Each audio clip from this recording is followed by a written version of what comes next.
دیکھیے ہر انسان محسوس کرتا ہے کہ اس کے اندر کوئی خیر کا جذبہ بھی ہے اور شر کا مادہ بھی ہے. خیر و شر کی ایک جولان گاہ ہے انسان کی شخصیت کا جو اندرونی پہلو ہے، اس کے اندر ایک خیر اور شر کی کشمکش مسلسل چلتی ہے. چنانچہ جدید سائیکالوجی نے بھی، آپ کو معلوم ہے کہ جس کے بابا آدم اب فرائیڈ شمار ہوتے ہیں، انہوں نے انڈ اور لیبیڈو، یہ تو ہے حیوانی تقاضوں کے لیے، بھوک لگتی ہے، پیاس لگتی ہے، کوئی چٹخارے بھی، زبان جو چٹخارے بھی مانگتی ہے، یا یہ کہ جنسی لذت ہے، تلذذ ہے جو انسان حاصل کرنا چاہتا ہے، یا یہ کہ جیسے تمام حیوانات کو آرام کی بھی کچھ نہ کچھ ضرورت ہوتی ہے، انسان کو بھی، یہ تمام اس کے حیوانی تقاضے. لیکن اس کے ساتھ ہی وہ کہتا ہے کوئی ایگو بھی ہے انسان میں، کوئی خودی بھی ہے، کوئی انا بھی ہے. انسان نرا حیوان نہیں ہے. اگرچہ جو فلسفہ ڈاروین کا ہے اس نے تو انسان کو نرا حیوان بنا دیا، وہ تو اس کے علاوہ کسی اور چیز کو کسی درجے میں بھی تسلیم اور ریکگنائز ہی نہیں کرتا. لیکن فرائیڈ کا میں کم سے کم اس درجے میں قائل ہوں کہ اس نے تو ویسے انسانی شخصیت. السلام علیکم. ڈاکٹر سہار احمد کے بیان سننے کے لیے ہمارے چینل کو سبسکرائب کیجیے اور اللہ کے دین کو پھیلائے. شکریہ. یہ 3 لیولز کو ریکگنائز کیا ہے، اور وہی 3 لیول ہے جو قرآن بیان کر رہا ہے. اگرچہ وہ جو پہلا لیول ہے اس کو تو یقیناً اس نے صحیح سمجھا ہے، لیکن دوسرے اور تیسرے لیول کو وہ صحیح طور پر آئیڈینٹیفائی نہیں کر سکا اور ایک دوسرے سے ممیز نہیں کر سکا. یعنی انڈ اور لیبیڈو یہ تو حیوانی تقاضے ہیں، جس کو قرآن کہتا ہے نفس امارہ، انسان کا وہ نفس کہ جو اسے بدی کا حکم دیتا ہے. اس لیے کہ ظاہر بات ہے پیٹ کھانے کو مانگتا ہے، اسے اس سے غرض نہیں کہ حلال ہے یا حرام ہے. چٹخارا جو ہے وہ تو اپنی تسکین چاہتا ہے، اسے اس سے بحث نہیں کہ کوئی چیز جائز ہے یا ناجائز ہے. شہوت کا جذبہ جب برانگیختہ ہوتا ہے تو اسے تو اپنی تسکین چاہیے، سیکشول گریٹیفیکیشن جسے آپ کہتے ہیں، سینشول گریٹیفیکیشن. اسے اس سے بحث نہیں کہ جائز راستہ ہے یا ناجائز راستہ ہے، لہذا وہ حد اعتدال سے تجاوز کرے گا، صحیح راستے سے ہٹے گا. یہ گویا کہ اس کی سرشت کے اندر ہے. اس لیے ان نفس لامارۃ بالسوء، یہ انڈ یا لیبیڈو ہو گیا. دوسرا لیول وہ کہتا ہے ایگو ہے، تیسرا وہ سپر ایگو کہتا ہے. اگرچہ قرآن مجید نے اس کے لیے 3 علیحدہ اصطلاحات استعمال کی، نفس، قلب اور روح. 3. سپر ایگو اصل میں روح ہے، لیکن وہ نہیں سمجھ پایا اس کو. اس کی ڈیفینیشن جو ہے سپر ایگو کی وہ بڑی مختلف ہے، لیکن یہ میرا اس وقت کا موضوع نہیں ہے. اس وقت میں صرف یہ چاہتا ہوں کہ ریکگنائز کریں کہ یہ انسان کے اندر 2 پہلو ہیں جن میں کشاکش ہے. ایمان مجھے روکے ہے تو کھینچے ہے مجھے کفر، کعبہ میرے پیچھے ہے کلیسا میرے آگے ہے. ہر انسان کو محسوس ہوتا ہے کہ ہے. اب اس میں ہر شخص یہ سمجھتا ہے کہ اگر کوئی شخص باہمت ہے، دنیا میں کوئی بڑا کام کرنا چاہتا ہے، ایک تو یہ کہ عام آدمی ہے، حیوانوں کی سطح پر بس اپنے تقاضے پورے کیے اور زندگی بسر کر دی، بتا دی، جس کو میں کہا کرتا ہوں کہ زندگی اس نے نہیں بتائی، زندگی نے اسے بتایا ہے. زندگی نے اسے گزارا ہے، اس نے زندگی نہیں گزاری. زندگی تو وہ شخص گزارتا ہے جو اپنا کوئی ہدف معین کرتا ہے، کوئی آئیڈیل، کوئی آدرش، کوئی نصب العین وہ اس کی زندگی میں ہے، جس کے لیے وہ محنت کرتا ہے، بھاگ دوڑ کرتا ہے، اس کے حصول کی کوشش کرتا ہے. اب جو شخص بھی اپنے سامنے کوئی ہدف رکھے گا، مقصد رکھے گا، آدرش رکھے گا، اسے جو کام کرنا ہے اس میں اسے یقیناً اپنے نفسانی تقاضوں کو مارنا پڑے گا، دبانا پڑے گا. ساری رات سوئیں گے اگر پاؤں پھیلا کر تو زندگی میں کہاں اونچا مقام حاصل کریں گے. آپ انگریزی میں بھی محاورہ جانتے ہیں، burning mid night oil, mid night lamp, ساری رات آدھی رات جاگ کر کام کرتے ہیں. تبھی تو یہ کہ جو حضرت علی نے بھی کہا ہے کہ یغوث البحر من طلب العالی ومن طلب العلا سحر اللیالی. جو شخص چاہتا ہے کہ میں موتی سمندر کی تہہ میں سے نکال کر لاؤں تو اسے ظاہر بات ہے کہ اسے سمندر میں غوطہ لگانا پڑے گا.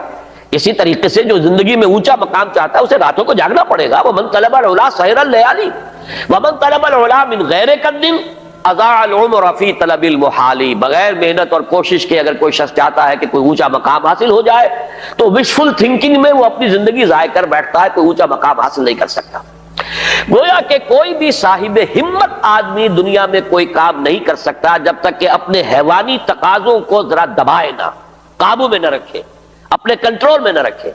اس کے لیے لفظ ہے سیلف کنٹرول، ضبط نفس.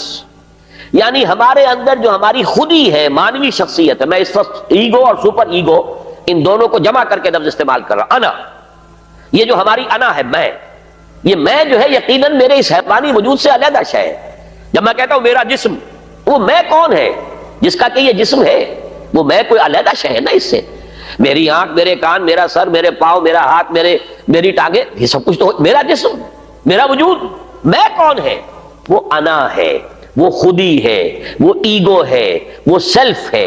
تو یہ جو خودی ہے، یہ جو سیلف ہے، یہ جو انا ہے، یہ جو ایگو ہے، یہ اگر اتنا قوی نہیں ہے کہ وہ اپنے حیوانی تقاضوں کو کنٹرول میں رکھ سکے تو پھر زندگی میں کوئی بڑا کام وہ نہیں کر سکتا، پھر زندگی اسے گزار جائے گی، وہ زندگی بسر نہیں کرے گا۔ تو گویا کہ ضبط نفس ہر صاحب ہمت اور کسی بھی صاحب مقصد انسان کے لیے لازم ہے کہ وہ اپنے نفس کو کنٹرول کرے۔ اب ظاہر ہے اس کے لیے یہی کرنا پڑے گا تاکہ ہم اپنے آپ کو خوگر بنائیں، بھوک کا، پیاس کا، سختیوں کا، رات کو جاگنے کا، مشقتیں جھیلنے کا خوگر بنائیں۔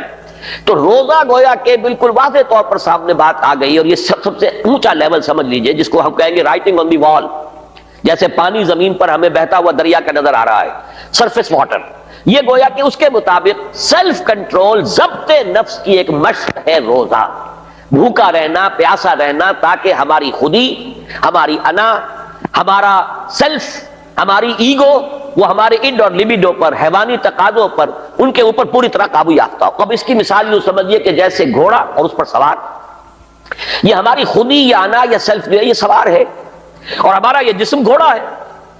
اب اگر گھوڑا جو ہے سرکش ہے اور منہ زور ہے اور سوار کے قابو میں نہیں ہے، تو اس کا مطلب تو یہ ہے کہ سوار کی زندگی اس کے رحم و کرم پر ہے، جہاں چاہے گا پٹک دے گا، جدھر چاہے گا نکل جائے گا۔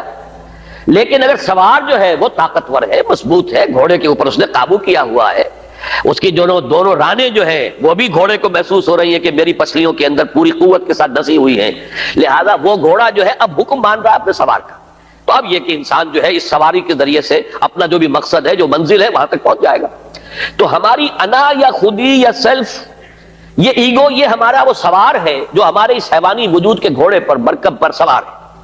اگر تو یہ خودی مضبوط ہے، توانا ہے، طاقتور ہے، کنٹرول میں ہے، تو یہ جو جسم ہے، یہ حیوان جو ہے، یہ گویا کہ اب اس کے تابع ہو گیا، اور وہ اپنے مقصدی زندگی کے حصول کے لیے اس کو استعمال کرے گا۔ اور اگر یہ کمزور ہے، اس کی انا یا خودی، تو پھر تو وہ زندگی جو ہے اور اس کے حیوانی تقاضے اسے جس طرح چاہیں گے استعمال کر دیں گے۔ تو پہلی بات ہوئی کہ یہ ضبط نفس ہے۔ اور ایک بات یہاں پر تھوڑی سی اور واضح کر دوں، اسلام نے سیلف انیہیلیشن کی اجازت نہیں دی ہے، سیلف کنٹرول کی اجازت دی ہے۔ یہ جو راہبانہ تصورات رہے ہیں دنیا کے مذاہب کی جو تاریخ ہے، اس میں تو سیلف انیہیلیشن، اس نفس کو کچل دو، کچل دو، کچل دو۔ جیسی جیسی تپسیائیں ہندو یوگی کرتے رہے ہیں، یا جیسی جیسی ریاستیں، رہبان جو ہوتے تھے حضرت عیسیٰ علیہ السلام کے ماننے والے عیسائی راہب، اگر آپ ہسٹری آف کرسچین موناسٹسزم پڑھیں گے تو واقعی رومتے کھڑے ہو جاتے ہیں کہ کتنی تپسیائیں اور کتنی ریاستیں سخت وہ لوگ کرتے تھے۔ لیکن یہ اسلام میں نہیں ہے، لا رہبانیت فی الاسلام۔ اسلام نے تو کہا یہ تمہارا وجود، تمہارا گھوڑا، اسے استعمال کرو، بس تمہارا کنٹرول اس پر ہونا چاہیے، تم اس کے تابع نہ ہو جاؤ، یہ تمہارے تابع رہے۔ یہاں تک کہ حضور نے حضرت عبداللہ ابن عمرو بن العاص رضی اللہ تعالیٰ عنہما، ان کی ایک حدیث بھی ہمیں آج پڑھنی ہے۔ حضرت عمرو بن العاص جو ہے وہ تو بڑے سیاستدان اور جرنیل، وہ تو اور طرح کے انسان تھے مزاجی اعتبار سے، اور یہ جو ان کے بیٹے ہیں عبداللہ ابن عمرو بن العاص، یہ انتہائی زاہد و عابد، انتہائی زاہد، ہر روز روزہ اور پوری رات کھڑے ہیں، نوافل پڑھ رہے ہیں۔ تو حضور کو جب معلوم ہوا، بلایا، یا عبداللہ اولم اخبر انک تصوم الدہر وتقوم اللیل، اے عبداللہ مجھے تو یہ خبر دی گئی ہے کہ تم ساری رات کھڑے رہتے ہو، نماز پڑھتے ہو، نہ تمہارا سروکار اپنے گھر والوں سے ہے، نہ بیوی سے کوئی تعلق ہے، نہ کسی اور سے ہے، اور پورے ہر روز روزہ رکھتے ہو۔ انہوں نے عرض کیا، بلا یا رسول اللہ، حضور ایسا تو ہے، کیسے انکار کرتے؟ فرمایا لا تفعل، ہرگز مت ایسا کرو، فَإِنَّ لِنَفْسِكَ عَلَيْكَ حَقًّا، ذرا یہ حدیث کے ان الفاظ کو نوٹ، تمہارے نفس کا بھی تم پر حق ہے، اس نفس کو کچلنا نہیں ہے، اس کو کل نہیں کرنا ہے، سیلف انیہیلیشن نہیں ہے، اس کا بھی حق ہے۔ تمہارا حق ہے کہ تم اپنے نفس کو تغذیہ بھی فراہم کرو، تقویت بھی دو، اس کے تقاضے پورے کرو، اس کے لیے مناسب وقفہ آرام کا بھی رکھو، یہ نفس کے بھی حقوق ہیں۔ وَإِنَّ لِنَفْسِكَ عَلَيْكَ حَقًّا وَإِنَّ لِزَوْجِكَ عَلَيْكَ حَقًّا وَإِنَّ لِزَوْرِكَ عَلَيْكَ حَقًّا، تمہارے نفس کا بھی تم پر حق ہے، تمہاری بیوی کا تم پر حق ہے، تمہارے جو بھی آنے والے ملنے والے ہیں، وزٹرز ہیں، زیارت کرنے والے، ان کا بھی تم پر حق ہے، تو سب کا حق ادا کرنا ہے۔ تو اس نفس کا بھی حق تو ادا کرنا ہے، لیکن اسے کنٹرول میں رکھنا ہے۔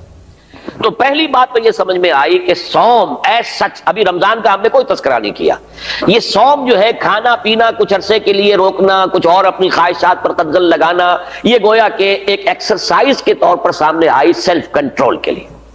لیکن اس سے اگلا مرحلہ آتا ہے، اگر یہ ایکسرسائز میں نے خود معین کی ہوتی تو اس کا مسئلہ کچھ اور ہوتا، لیکن چونکہ یہ ایکسرسائز جس کا نام صوم ہے، یہ اللہ نے فرض کی ہے، گویا کہ اگر میں کچھ نہیں کھا رہا ہوں تو اس لیے نہیں کھا رہا کہ اللہ کو اس کا کھانا اس وقت پسند نہیں ہے، میں اگر نہیں پی رہا ہوں تو اس لیے نہیں پی رہا کہ اللہ کی طرف سے اجازت نہیں ہے، میری منقوہہ بیوی موجود ہے لیکن میں اگر اس سے اس وقت ہم بستر نہیں ہو رہا تو اس لیے نہیں ہو رہا کہ میرے رب کا حکم نہیں ہے۔ گویا کہ اب یہاں کیا معاملہ ہوا کہ خودی کو مضبوط کرو لیکن پھر اسے خدا کے سامنے جھکا دو۔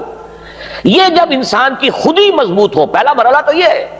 اگر آپ کی خودی مضبوط نہیں ہے اور ایاک نعبد و ایاک نستعین، اندر سے نفس کہہ رہا ہے کہتے رہو تم ایاک نعبد و ایاک نستعین، میں تو نہیں مانتا حکم، تم جھک بھی گئے ہو رکوع میں، تمہارا جسم تو جھکا ہے، تمہاری مانوی شخصیت تو اکڑی ہوئی کھڑی ہے، وہ جھکنے کو تیار ہی نہیں۔ وہ جو کہتے ہیں مولانا روم کہ نفس ما ہم کم طرف فرعون نیست لیکن اورا ایرا نیست، میرا نفس بھی فرعون سے کوئی کم تو نہیں ہے۔ فرعون نے کہا تھا الیس لی ملک مصر، کیا مصر کی بادشاہی میری نہیں ہے؟ وَهَذِهِ الْأَنْهَارُ تَجْرِي مِن تَحْتِي، اور یہ سارا اریگیشن سسٹم میرے کنٹرول میں، جس کو چاہوں پانی دوں، جس کو چاہوں روک دوں۔ اسی طرح میرا جسم کہتا ہے، میرے اندر کا نفس کہتا ہے یہ میرا وجود ہے، اس میں میرا حکم چلے گا، میں نہیں جانتا کیا حلال کیا حرام، کون خدا کیا اس کے احکام۔ تو یہ جو نفس کہتا ہے نفس ما ہم کم طرز فرعون نیست لیکن اورا ایرا نیست، چونکہ فرعون کے پاس لاؤ لشکر بھی تھا، اس نے ڈنکے کی چوٹ بھی کہہ دیا انا ربکم الاعلی، میرے پاس لاؤ لشکر نہیں ہے، میں کہہ تو کچھ نہیں سکتا، لیکن میرا نفس اندر سے یہی کہتا ہے کہ یہ میری اقلیم ہے، یہ میری سلطنت ہے، اس پہ میری مرضی چلے گی۔ اس حوالے سے جب تک کہ انسان کی خودی جو ہے قابو یافتہ نہیں ہے اپنے وجود پر، اس وقت تک اس کا یہ کہنا ایاک نعبد و ایاک نستعین بے معنی ہے، اس کا کوئی مفہوم ہی نہیں۔ میں اس کی مثال یہ دیا کرتا ہوں کہ فرض کیجئے شہنشاہ اکبر کا دور ہے یا شاہجہاں کا یا جہانگیر کا، اور کوئی ہندو راجا کہیں کا تھا، اس سے پہلے باغی تھا، اب وہ حاضر ہوا ہے سر اطاعت خم کرنے کے لیے، تو اس کا یہ فعل اسی وقت بامانی ہے جب اس کی اپنی حکومت اس ریاست میں قائم ہے۔ اگر معلوم ہو کہ وہ تو وہاں بغاوت ہو چکی، وہاں تو کسی اور کی حکومت ہے، اب یہ آیا ہے اطاعت قبول کرنے کے لیے، تو اس کا آنا بے معنی ہے۔ بالکل یہی ہے ہمارا، جب میرا اپنے وجود پر کنٹرول ہی نہیں تو میں کس چیز شے کو اللہ کے سامنے پیش کر رہا ہوں۔ اسلمت وجہی الیک، اللہم انی وجہت وجہی الیک واسلمت نفسی الیک، اے اللہ میں نے اپنے نفس کو تیرے سامنے جھکا دیا ہے، تیرے سامنے سرنگوں کر دیا ہے، وہ نفس تو میرا کہنا مان ہی نہیں رہا۔ تو پہلی بات تو یہ ہے کہ خود ہی اتنی طاقتور ہو کہ وہ اپنے وجود کے اوپر حکمران ہو، پھر وہ اپنی پوری شخصیت کے ساتھ اللہ کے سامنے جھکے۔ جب یہ مضبوط اور توانا خودی خدا کے سامنے اپنے آپ کو گرا دیتی ہے، بچھا دیتی ہے، اس کا نام تقویٰ ہے، اللہ کا تقویٰ۔ وہ کیفیت نفس کی جس میں ایک یوں سمجھئے وہ شخصیت جو سپلٹ نہیں ہے، جو کہ آرگینک ہول کی حیثیت سے یہ ایک شخصیت ہے، اور اس کے اندر اس کی خودی جو ہے حاکم اور حکمران ہے، وہ خودی اب اپنے آپ کو اللہ کے سامنے سرنگوں کر رہی ہے، اور اس نے اپنے آپ کو اللہ کے حوالے کر دیا ہے۔ اسلمت نفسی الیک وفوضت امری الیک واسنت ظہری الیک۔ اے اللہ، یہ رات کی دعا ہے جب حضور سوتے ہوئے دعا، جب آپ اپنا رخ کر لیتے تھے کعبے کی طرف داہنے ہاتھ کروٹ لے کر، اللہم انی وجہت وجہی الیک واسلمت نفسی الیک وفوضت امری الیک واسنت ظہری الیک، بڑی پیاری دعا ہے۔ لیکن یہ ساری چیزیں بامانی اس وقت ہوں گی جب آپ کی خودی اتنی طاقتور ہے کہ اپنے وجود پر حکمران ہے۔ تو گویا کہ ضبط نفس، لیکن اس سے آگے بڑھ کر ضبط نفس کے ساتھ اللہ کی اطاعت اور اس کا تقویٰ در حقیقت یہ ہے غرض و غایت اس ریاضت یا عبادت صوم۔